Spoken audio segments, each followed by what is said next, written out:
Saya ingin bertanya Ustadz, bagaimana caranya hati ini biar istiqomah? Soalnya hati saya selalu cenderung. Hati bahasa Arabnya bukan kalbu, kalbu anjing. Oh. Maka jangan bilang manajemen kalbu, manajemen kolbu. Manajemen kolbu artinya memanage hati. Kalau manajemen kalbu ternak anjing. Qalbu artinya berbolak-balik. Qallaba yuqallibu, taqallaba yataqallabu, artinya berbolak-balik. Waktu di masjid ini sudah kuat. Pokoknya pulang dari sini aku sudah azam Pak Ustaz. Apa azammu? Buanglah mantan pada tempatnya. Begitu keluar dari sini aku azam, putus. Gimana? Jadi kita nonton, kuputuskan dulu. Putuskan apa? Ayo kita nonton.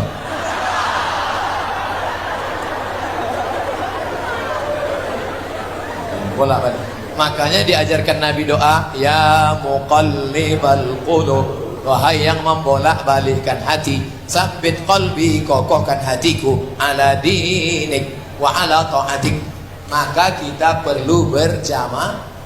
Carilah kawan-kawan kos yang menyelamatkan kita dari perbuatan. Pulang dari sini selamat, tapi kawan kos, maka cari kawan kos yang menyelamatkan. Ingat, serigala hanya akan menerkam kambing yang memisahkan diri dari jamaah. Serigala, predator, mengawasi. Sekelompok bison menyeberang sungai, maka ada satu predator mengawasi. Dia tidak akan menerkam bison yang ramai.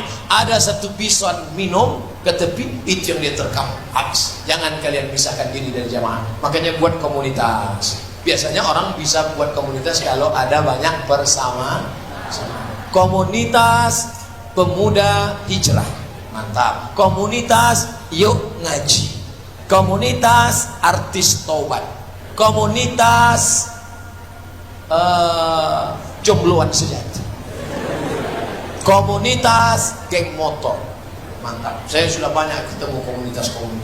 Setelah kalian punya komunitas, yang kedua, jenguklah orang sakit.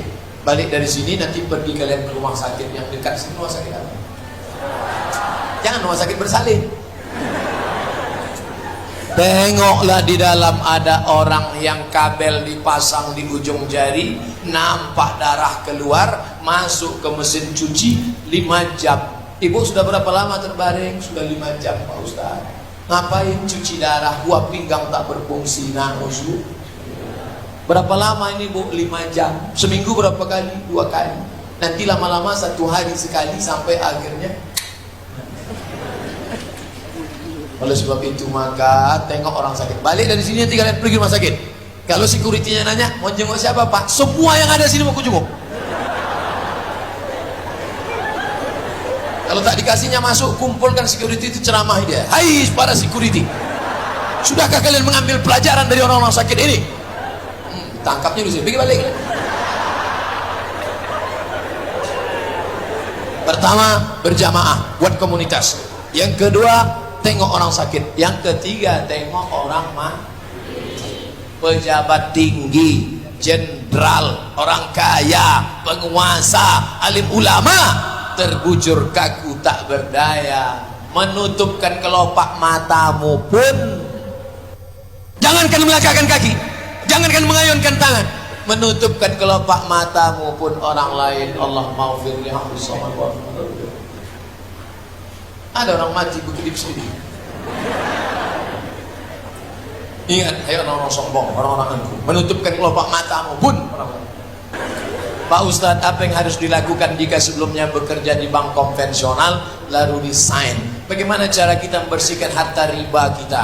Ambil yang dulu pernah kau beli dari riba itu, berapa hasil riba itu, lalu kau serahkan untuk masalih ammah, kepentingan umum, bukan pribadi. Datang ke panti asuhan, bangunkan anak yatim, fakir miskin, datang ke Pak Rektor, tanya, mana perlu buat asrama mahasiswa fisabilillah. Hai kalian dulu yang makan haram, riba konvensional, tak cukup kalian hanya tobat. Ini banyak nih yang bekas konvensional tobat nangis di pintu kamu. Ya Allah, aku makan riba. Bukan begitu tobatnya. Ambil, keluarkan duit itu semua. baru nangisnya lebih kuat.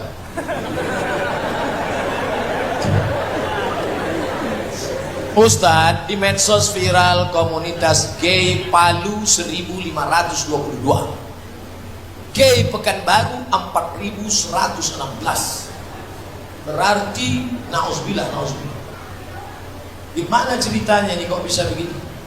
Ini tanggung jawab siapa? Tanggung jawab kita bersama, pihak kampus, guru, orang tua, masyarakat, alim ulama. Jangan saling menyalahkan.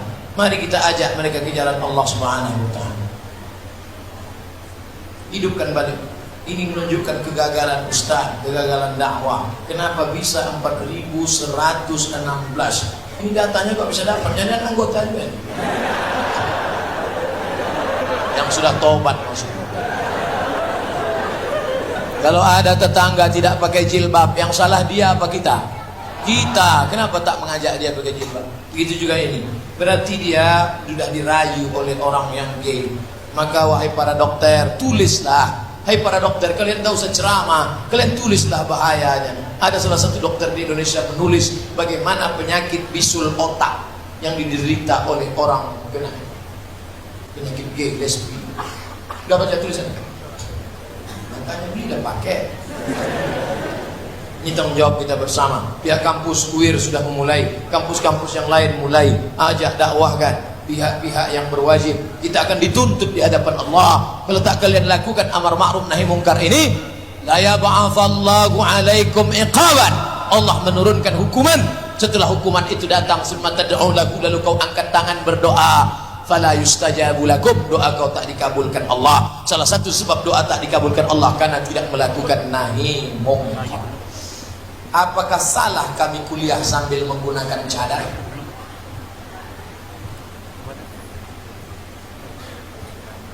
Cadar itu ajaran Islam. Lebih 20 hadis bercerita tentang cadar. Yang ulama ikhtilaf ada dua. Satu mengatakan wajah mesti ditutup.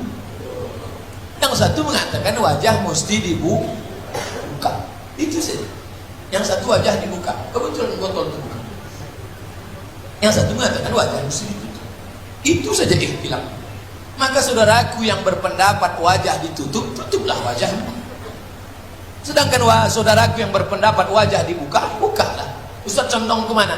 Saya ikut hadis innal mar'ata, perempuan idza balagatil mahid, kalau sudah sampai usia menstruasi, la yaslullah an yura minha, maka boleh menampakkan wajah dan tapak tangan. Maka kalian yang membuka wajah tak apa-apa. Yang menutup wajah pun, maka kita berlapang dada menerima perbedaan. Kenapa kalau kalian nampak ada perempuan bercadar kalian ejek? Perempuan bercadar kalian ejek, perempuan tak bercelana kalian diam. Nampak perempuan bercadar, hai ninja. Nampak perempuan berok pendek, diam kalian. Berarti otak kalian sudah dimasuki setan. Perempuan yang bercadar, dia bukan menjaga pipinya. Perempuan bercadar bukan menjaga wajahnya. Perempuan bercadar sedang menjaga mata kita. Mahasiswi kalau dia bercadar, dosennya di lokal khusyuk. Bayangkan kalau mahasiswi itu cantik, duduk di paling depan. Dosen itu menulis sampai ke bawah. Mahasiswa ada senyum-senyum dah. Pak, petpot dah habis pak. Bayangkan kalau perempuan cantik tadi nyetop mobil melambai di depan. Habis angkot-angkot tabrakan. Supir-supir busway masuk padat. Bayangkan kalau perempuan yang cantik tadi membuka wajahnya pergi ke musola, atu-atu masuk padat. Menengok dia meniti air liu. Menengok bini meniti air mata.